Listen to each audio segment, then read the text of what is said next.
Imagine waking up every day with complete control over your mind. No guilt, no endless distractions, just focus, discipline, and confidence. Now ask yourself this: if you can't control your urges, how will you control your future? The biggest battle you'll ever fight isn't against the world, it's against yourself. And the outcome of that battle will shape the rest of your life. Lust doesn't take away your potential in a single day.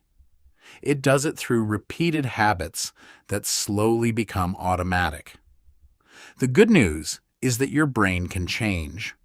By removing triggers, replacing unhealthy habits with better ones, and practicing self-control every day, you can break the cycle.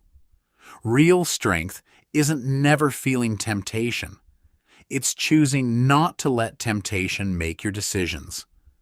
Every small victory builds discipline, and discipline builds the life you want. Start today. Your future self will thank you.